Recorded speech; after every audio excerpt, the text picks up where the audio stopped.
ओम शांति।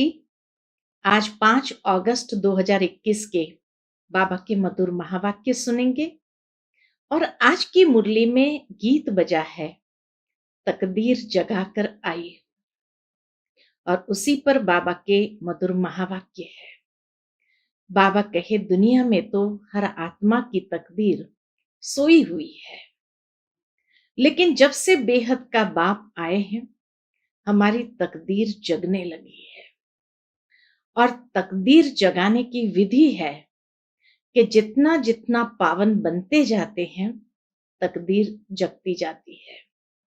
साथ में बाबा ने यह भी स्पष्ट किया कि जिसकी तकदीर जगी हुई है, उसकी निशानी क्या होगी। तो 3 विशेषताएं स्पष्ट की है उनकी। पहली विशेषता बताई कि जिनकी तकदीर जगी हुई है, वो सच्चे सच्चे सुखदेव होंगे, सुख के देवता होंगे, किसी को कभी दुख नहीं देंगे। दूसरी विशेषता बाबा ने बताई, वो सच्चे सच्चे राजयोगी अर्थात राज ऋषि होंगे, जिन्होंने 5 विकारों का संपूर्ण संन्यास किया हुआ होगा। और तीसरी विशेषता बाबा ने बताई कि वो सच्चे सच्चे मोहजीत होंगे, नष्टो मोहा होंगे। उनकी अवस्था इतनी अच्छी होंगी, उन्हें कभी किसी बात में रोना नहीं आएगा। तो सुनते हैं आज बाबा के मधुर महावाक्य। ओम शांति। मीठे बच्चे, बाबा आए हैं तुम्हारी तकदीर जगाने। पावन बनने से ही तकदीर जगेगी। प्रश्न है, जिन बच्चों की तकदीर जगी हुई है, उनकी निशानी क्या होगी? उत्तर, वे सुख के देवता होंगे। बेहद के बाप से सुख का वर्षा लेकर सबको सुख देंगे, कभी भी किसी को दुख नहीं दे सकते। वह है व्यास के बच्चे, सच्चे सच्चे सुखदेव। दूसरी निशानी, वह 5 विकारों का संन्यास कर सच्चे सच्चे राजयोगी राज ऋषि कहलाते हैं। और तीसरी निशानी, उनकी अवस्था एक रस रहती है, उन्हें किसी भी बात में रोना नहीं आ सकता। उनके लिए ही कहते हैं मोहजीत। आज की मुरली का गीत है, तकदीर जगाकर आई। ओम शांति। गीत की एक लाइन सुन करके, बाबा कहे, गीत की एक लाइन सुन करके भी मीठे मीठे बच्चों के रोमांच खड़े हो जाने चाहिए। है तो कॉमन गीत, परंतु इनका सार और कोई नहीं जानते। बाप ही आकर हर गीत शास्त्र का अर्थ समझाते हैं। मीठे मीठे बच्चे यह भी जानते हैं कि कलयुग में सबकी तकदीर सोई हुई है, सतयुग में तकदीर जगी हुई रहती है। सोई हुई तकदीर को जगाने वाला और मत देने वाला अथवा तकदीर बनाने वाला एक ही बाप है। वही बैठ बच्चों की तकदीर जगाते हैं। जैसे उदाहरण देते हैं बाबा, जैसे बच्चे पैदा होते हैं और तकदीर जग जाती है। बच्चा जन्मा और उनको यह पता चल जाता कि हम वारिस है। हूबहू ये बेहद की बात है। बच्चे जानते हैं कल्प कल्प हमारी तकदीर जगती है और सो जाती है। पावन बनते हैं तो तकदीर जगती है। पावन गृहस्थ आश्रम कहा जाता है। आज यहाँ एक और सुंदर बात बाबा ने स्पष्ट की, गृहस्थ आश्रम और गृहस्थ धर्म। बाबा कहे, जब पवित्र होते हैं, देवता स्वरूप में होते हैं, तो उनका पवित्र गृहस्थ आश्रम कहा जाता है। और जब अपवित्र बनते हैं तो उनका आश्रम नहीं कहा जाता, उनका गृहस्थ धर्म कहा जाता है। तो बाबा कहे गृहस्थ धर्म तो पशु पक्षियों का भी है, तो मनुष्य का भी है। अर्थात गृहस्थ व्यवहार की जो धारणाएं हैं कि भाई अपने बच्चे पैदा करना और गृहस्थ को चलाना, तो ये गृहस्थ धर्म पालन करते हैं, लेकिन उसको गृहस्थ आश्रम नहीं कहेंगे। तो बाबा कहते हैं पावन गृहस्थ आश्रम कहा जाता है। आश्रम अक्षर पवित्र होता है। पवित्र गृहस्थ आश्रम, उनके अगेंस्ट फिर है अपवित्र पतित धर्म। आश्रम नहीं कहेंगे। गृहस्थ धर्म तो सबका है ही, जानवरों का भी है। बच्चे तो सब पैदा करते हैं, जानवरों को भी कहेंगे गृहस्थ धर्म में है। अब बच्चे जानते हैं हम स्वर्ग में पवित्र गृहस्थ आश्रम में थे, देवी देवता थे, उनकी महिमा भी गाते हैं। उन देवी देवताओं के महिमा भी गाते हैं। सर्वगुण संपन्न, 16 कला संपूर्ण, तुम खुद भी गाते थे। अभी समझते हो हम मनुष्य से 100 देवता फिर से बन रहे हैं। देवी देवताओं का धर्म है। फिर ब्रह्मा विष्णु शंकर को भी देवता कहते हैं। ब्रह्मा देवताय नमः, विष्णु देवताय नमः। शिव के लिए कहेंगे शिव परमात्माय नमः। तो फर्क हुआ ना, शिव और शंकर को एक कह नहीं सकते। पत्थर बुद्धि थे, अब पारस बुद्धि बन रहे हैं। जैसे जैसे समझ आती जाती है और उस समझ को हम धारण करते जाते हैं तो पारस बुद्धि बन रहे हैं। देवताओं को तो पत्थर बुद्धि नहीं कहेंगे। फिर ड्रामा प्लान अनुसार रावण राज्य होने से उन्हों को भी सीढ़ी उतरनी है, उन देवी देवताओं को भी सीढ़ी उतरनी है। पारस बुद्धि से पत्थर बुद्धि बनना है।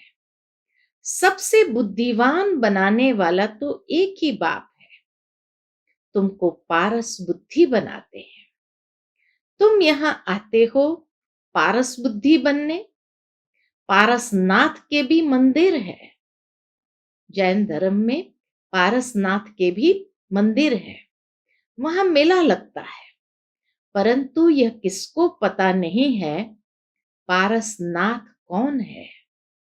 वास्तव में पारस बनाने वाला तो बाप ही है। वह है बुद्धिवानों की बुद्धि। यह है तुम बच्चों की बुद्धि के लिए खुराक। जो बातें बाबा बताते हैं मनन चिंतन करने के लिए कहते हैं, तो ये हो जाता है बुद्धि के लिए मनन चिंतन करने का खुराक। बुद्धि कितना पलटती है। जैसे गाया जाता है see no evil, hear no evil, talk no evil. अब बंदरों की तो बात नहीं, मनुष्य ही जैसे बंदर मिसल बन जाते हैं। एप्स, वन मानुष जिसको कहते हैं, तो वन मानुष की मनुष्य से भेंट की जाती है। इसको कहा ही जाता है कांटों का जंगल। कितना एक दो को दुख देते रहते हैं। अभी तुम बच्चों की बुद्धि को खुराक मिल रही है। बेहद का बाप खुराक दे रहे हैं।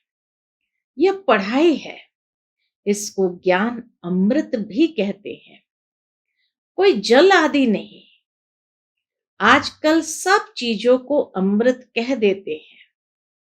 गंगा जल को भी अमृत कहते हैं। देवताओं के पैर धोकर पीते हैं, पानी रखते हैं, उनको भी अमृत की अंजलि समझते हैं। अंजलि जो लेते हैं उनको ऐसे नहीं कहेंगे कि ये पतितों को पावन बनाने वाला है। गंगा जल के लिए कहते हैं पतित पावनी है। कहते भी है मनुष्य मरे तो गंगा जल मुख में हो। दिखाते हैं अर्जुन ने बाण मारा, फिर अमृत जल पिलाया। भीष्म पितामह जब अपनी मृत्युशैया पर थे तो कहा जाता कि अर्जुन ने बाण मारा और गंगा प्रकट हुई और उसके मुख में वो गंगा जल उनको दिया। तुम बच्चों ने कोई बाण आदि नहीं चलाए हैं। एक गांव है जहां बाणों से लड़ाई करते हैं। वहां के राजा को ईश्वर का अवतार कहते हैं। बाप कहते हैं ये सब भक्ति मार्ग के गुरु है। सच्चा सच्चा सतगुरु एक ही है। सर्व की सदगति दाता, सर्व का सदगति दाता एक है जो सबको साथ ले जाते हैं। बाप के सिवाय वापस कोई ले नहीं जा सकता। ब्रह्म में लीन हो जाने की भी बात नहीं। ये नाटक बना हुआ है। जो चक्र अनादि फिरता ही रहता है। वर्ल्ड की हिस्ट्री ज्योग्राफी कैसे रिपीट होती है यह अभी तुम जानते हो। मनुष्य अर्थात आत्माएं अपने बाप रचता को भी नहीं जानती है। जिसको याद भी करते हैं ओ गॉड फादर, हद के बाप को कभी गॉड फादर नहीं कहेंगे। गॉड फादर अक्षर बहुत अदब यानी इज्जत से कहते हैं। उनके लिए ही कहते हैं वह पतित पावन दुख हरता सुख करता है। एक तरफ कहते हैं वह दुख हरता सुख करता है और फिर कोई दुख होता है, वह बच्चा आदि मर जाता है तो कह देते ईश्वर ही सुख दुख देता है। ईश्वर ने हमारा बच्चा ले लिया, ये क्या किया? ईश्वर को फिर गालियां देते हैं। कहते भी है ईश्वर ने बच्चा दिया है, फिर अगर उसने वापस ले लिया तो तुम रोते क्यों हो? ईश्वर के पास गया ना। सतयुग में कब कोई रोते नहीं है। बाप समझाते हैं रोने की तो कोई दरकार नहीं। आत्मा को अपना हिसाब किताब अनुसार जाकर पाठ बजाना है। बहुत गुह्य बात यहाँ बाबा समझाते हैं कर्मों की, कि हर आत्मा अपने अपने हिसाब किताब के अनुसार पाठ बजाती है और जितना पाठ है उतना बजा करके चली जाती है आगे। तो उसमें परमात्मा का तो कोई रोल है नहीं। ज्ञान न होने के कारण मनुष्य कितना रोते हैं, जैसे पागल हो जाते हैं। यहाँ तो बाप समझाते हैं अम्मा मरे तो भी हलवा खाना, बाप मरे तो भी हलवा खाना। नष्टो मोहा होना है। हमारा तो एक ही बेहद का बाप है, दूसरा न कोई। ऐसी अवस्था बच्चों की होनी चाहिए। मोहचित राजा की कथा भी सुनी है ना। सतयुग में कभी दुख की बात नहीं होती, न कभी अकाले मृत्यु होती है। बच्चे जानते हैं हम काल पर जीत पाते हैं। बाप को महाकाल भी कहते हैं। कालों का काल, तुमको काल पर जीत पानी है, अर्थात काल कब खाता नहीं। काल न आत्मा को न शरीर को खा सकता। आत्मा एक शरीर छोड़ दूसरा लेती है, उसको कहते हैं काल खा गया। बाबा कहे उसको कहते हैं काल खा गया। बाकी काल कोई चीज नहीं, ऐसे कोई काल कोई चीज नहीं आकर के खा जाए। तो इसलिए बाबा कहे बाकी काल कोई चीज नहीं है। मनुष्य महिमा गाते रहते हैं, समझते कुछ नहीं। अच्युतम केशवम, बाप समझाते हैं ये 5 विकार तुम्हारी बुद्धि को कितना खराब कर देते हैं। इस समय कोई भी बाप को नहीं जानते हैं, इसलिए इनको ऑर्फन की दुनिया कहा जाता है। कितना आपस में लड़ते झगड़ते रहते हैं। ये सारी दुनिया बाबा का घर है ना। बाप सारी दुनिया के बच्चों को पतित से पावन बनाने आते हैं। आधा कल्प बरोबर पावन दुनिया थी ना। गाते भी है, राम राजा राम प्रजा राम शाहूकार, जिए नगरी बसे दाता, धर्म का उपकार है। वहां फिर अधर्म की बात हो कैसे सकती। कहते भी है, वहां शेर बकरी इकट्ठे जल पीते हैं। फिर वहां रावण आदि कहां से आए, समझते नहीं। बाहर वाले तो ऐसी बातें सुनकर हंसते हैं। बाप आकर ज्ञान देते हैं, ये पतित दुनिया है ना। अब प्रेरणा से पतितों को पावन बनाएंगे क्या। सोचने की बात है, प्रेरणा से पतितों को पावन बनाएंगे क्या। बुलाते हैं पतित पावन आओ, तो जरूर भारत में ही आया था। अब भी कहते हैं, मैं ज्ञान का सागर आया हूं। बाबा कहे अब भी कहते हैं, मैं ज्ञान का सागर आया हूं। इसलिए तुम्हें आप समान मास्टर ज्ञान सागर बनाने। बाप को ही सच्चा सच्चा व्यास कहेंगे। तो यह व्यास देव और तुम उनके बच्चे सुखदेव, तुम अभी सुख के देवता बनते हो, सुख का वर्षा ले रहे हो। बाबा कहे सुख का वर्षा ले रहे हो व्यास शिवाचार्य से। सुख का वर्षा शिव बाबा या शिवाचार्य व्यास हमें दे रहा है। व्यास के बच्चे तुम हो, परंतु मनुष्य मूंझ न जाए, इसलिए कहा जाता है शिव के बच्चे। उनका असुल नाम है शिव। आत्मा को जाना जाता है, परमात्मा को भी जाना जाता है।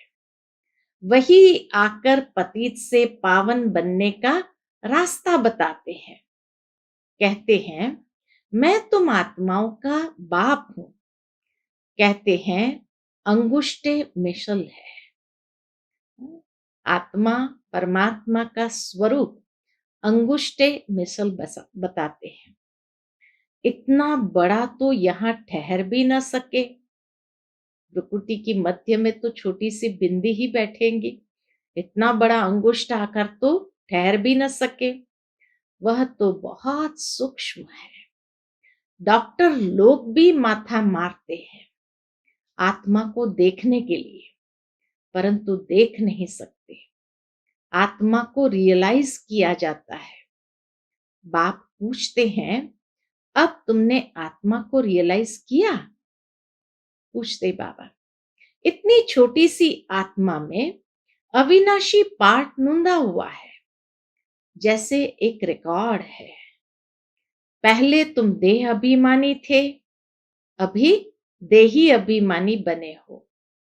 तुम जानते हो हमारी आत्मा 84 जन्म कैसे लेती रहती है, उनका एंड नहीं होता। कोई कोई पूछते हैं, यह ड्रामा कब से शुरू हुआ, परंतु यह तो अनादि है, यह कभी विनाश नहीं होता। इनको कहा जाता है बना बनाया अविनाशी वर्ल्ड ड्रामा। वर्ल्ड को भी तुम जानते हो। जैसे अनपढ़ बच्चों को पढ़ाई दी जाती है, ऐसे बाप तुम बच्चों को पढ़ा रहे हैं। आत्मा ही शरीर द्वारा पढ़ती है। यह है पत्थर बुद्धि के लिए फूड, सोचने के लिए फूड अर्थात खुराक। बुद्धि को समझ मिलती है। तुम बच्चों के लिए ही बाबा ने चित्र बनवाए हैं। बहुत सहज है। त्रिमूर्ति ब्रह्मा विष्णु शंकर अब ब्रह्मा को त्रिमूर्ति क्यों कहते हैं? देव देव महादेव एक दो के ऊपर रखते हैं। एक तरफ त्रिमूर्ति ब्रह्मा को दिखाते हैं, माना तीनों मूर्तियों के ऊपर हो गया। दूसरा देव देव महादेव कह करके शंकर को सबसे बड़ा दिखा दिया। अर्थ कुछ भी नहीं जानते। अब ब्रह्मा कैसे हो सकता? बाबा कहे त्रिमूर्ति ब्रह्मा कैसे हो सकता, जबकि ब्रह्मा को प्रजापिता कहा जाता है, तो सूक्ष्म वतन में वह देवता कैसे हो सकता? प्रजापिता ब्रह्मा तो यहां होना चाहिए। यह बातें कोई भी शास्त्र में है नहीं। बाप कहते हैं, मैं इस शरीर में प्रवेश कर इन द्वारा तुमको समझाता हूं, इनको अपना रथ बनाता हूं। इनके बहुत जन्मों के अंत में मैं आता हूं। यह भी 5 विकारों का संन्यास करते हैं। संन्यास करने वाले को योगी ऋषि कहा जाता है। अभी तुम राज ऋषि हो, तुम प्रतिज्ञा करते हो। वह सन्यासी लोग तो घर बार छोड़ चले जाते हैं। यहां तो स्त्री पुरुष इकट्ठे रहते हैं, कहते हैं हम विकार में कभी नहीं जाएंगे। मूल बात है ही विकार की। तुम जानते हो शिव बाबा रचयिता है, वह नई रचना रचते हैं। वह बीज रूप सत चित आनंद का सागर, ज्ञान का सागर है। स्थापना पालना विनाश कैसे करते हैं, ये बाप ही जानते हैं। इन बातों को मनुष्य तो जानते नहीं। तुम बच्चे अभी इन सब बातों को जानते हो, इसलिए सबको समझा सकते हो। पहले तो खुद को समझना है, तब जाकर के दूसरों को समझा सकते हैं। अच्छा, मीठे मीठे सिकिलते बच्चों प्रति माता पिता बाप दादा का याद प्यार और गुड मॉर्निंग। रूहानी बाप की रूहानी बच्चों को नमस्ते। हम सब रूहानी बच्चों की रूहानी माता पिता बाप दादा को याद प्यार, गुड मॉर्निंग और नमस्ते। नमस्ते। शुक्रिया बाबा, शुक्रिया। आज की मुरली से धारणा के लिए मुख्य सार है। पहली पॉइंट, हर एक आत्मा का हिसाब किताब अपना अपना है, इसलिए कोई शरीर छोड़ते हैं तो रोना नहीं है। पूरा नष्टो मोहा बनना है। बुद्धि में रहे हमारा तो एक बेहद का बाप, दूसरा न कोई। दूसरी पॉइंट, 5 विकार जो बुद्धि को खराब करते हैं, उनका त्याग करना है। सुख का देवता बन सबको सुख देना है, किसी को भी दुख नहीं देना है।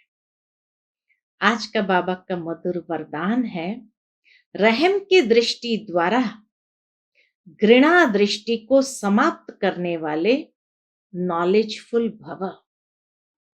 तो नॉलेजफुल भव का वरदान किसको मिलता है?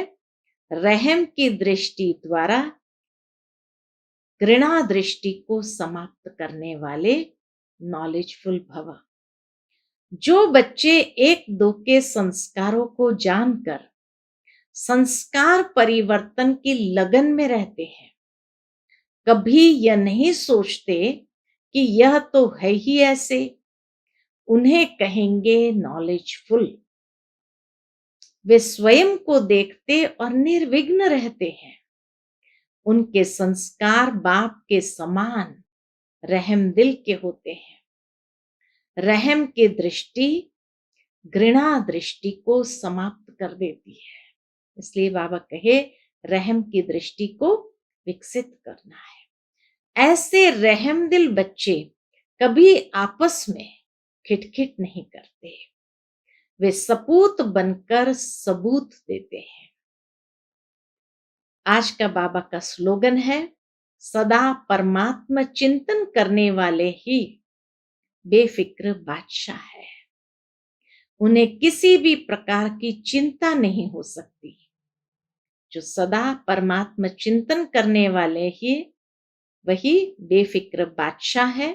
उन्हें किसी भी प्रकार की चिंता नहीं हो सकती। फिर आज बाबा के मुरली के बाद मातेश्वरी जी के अनमोल महावाक्य है, और आज के महावाक्य का विषय मम्मा ने लिया है अखंड ज्योति तत्व, साइलेंस लॉन्च और साकारी दुनिया प्लेग्राउंड है। आत्माओं का निवास स्थान है अखंड ज्योति महतत्व, जहां इस शरीर के पाठ से मुक्त है, अर्थात दुख सुख से न्यारी अवस्था में है, जिसको साइलेंस लॉन्च भी कहते हैं। और आत्माओं का शरीर सहित पाठ बजाने का स्थान प्लेग्राउंड, यह साकार दुनिया है। जैसे क्रिकेट के मैदान में जब खेलते हैं तो जो खेलने वाले खिलाड़ी हैं वो प्लेग्राउंड में है, और बाकी के जो खिलाड़ी देखने वाले हैं, जो रिजर्व में है, अभी खेल उनका बाकी है, तो कहा जाता है ना वो लाउंज में बैठे हैं। तो इसी तरह मम्मा कहती है कि जब हम निराकारी अवस्था में है परम धाम में, तो साइलेंस लॉन्ज में है, और जब यहाँ पाठ बजाते हैं तो कहते हैं प्लेग्राउंड है, ये साकारी दुनिया। तो मुख्य दो दुनिया है, एक है निराकारी दुनिया, दूसरी है साकारी दुनिया। दुनिया वाले तो सिर्फ कहने मात्र कहते हैं कि परमात्मा रचता, पालन करता है, संहार करता है, खिलाता है, मारता, जलवाता भी वही है, तो दुख सुख देने वाला भी वही है। जब कोई को दुख आता है तो कहते हैं हे प्रभु, क्या कहते हैं? जब कोई को दुख आता है तो कहते हैं प्रभु तेरा भाना मीठा लगे, प्रभु तेरा भाना मीठा लगे। अब यह है अयथार्थ ज्ञान कि परमात्मा कोई दुख तो देता नहीं, क्योंकि यह कोई परमात्मा का काम नहीं है। परमात्मा दुख हरता, दुख करता नहीं है। जन्म लेना, जन्म छोड़ना, दुख सुख भोगना हर एक आत्मा के संस्कार है, हर एक मनुष्य आत्मा के संस्कार है। शारीरिक जन्म देने वाला माता पिता है, जो भी कर्म बंधन अनुसार बाप बेटे के संबंध में आता है। इसी रीति आत्माओं का पिता फिर परमात्मा बाप है। वो कैसे बेहद रचना की स्थापना पालना करता है, कैसे वो अपने 3 रूप ब्रह्मा विष्णु शंकर का रचयिता है, फिर इन आकारी रूपों द्वारा दैवी सृष्टि की स्थापना, आसुरी दुनिया का विनाश और फिर दैवी दुनिया की पालना करवाता है। परमात्मा के यह 3 काम बेहद के हैं। बाकी यह दुख सुख जन्म मरण कर्मों अनुसार होता है। परमात्मा तो है ही सुखदाता, वो कोई अपने बच्चों को दुख नहीं देता है। परमात्मा कोई अपने बच्चों को दुख नहीं देता है। अच्छा, ओम शांति।